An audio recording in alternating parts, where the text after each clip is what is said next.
म्हणजे मराठा आरक्षणावरील सुनावणी जी होती ती आजची सुनावणी पार पडलेली आहे।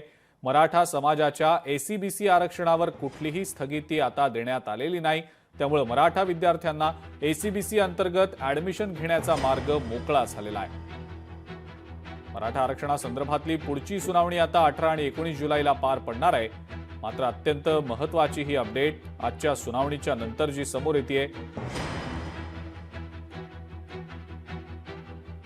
ती म्हणजे मराठा समाजाच्या एसीबीसी आरक्षणावर कुठलीही स्थगिती कोर्टाने दिलेली नाही।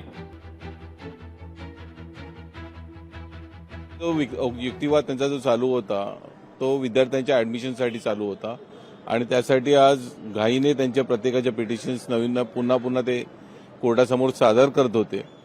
परंतु कोर्टाने अशा कुठल्याही पद्धतीचं कुठलंही इंटरिम त्यांना आता दिलेलं नाही। त्यांनी सांगितलं मागे जे दिलं होतं तेच एक रिलीफ असेल आणि त्यामुळे आज जो मराठा समाजाचं एसीबीसीचं जे आरक्षण चालू आहे ते आता तरी तुर्तास तरी ते त्याच्यावरती कुठलंही बंधन आलेलं नाही, कुठलाही स्टे त्याच्यावरती आलेलं नाही आणि ही सुनावणी 18 आणि 19 जुलैपासून प्रत्येक शनिवारी प्रत्येक येणाऱ्या पुढच्या आठवड्यातल्या शनिवारी घेण्यात येईल असं त्यांनी सांगितलं।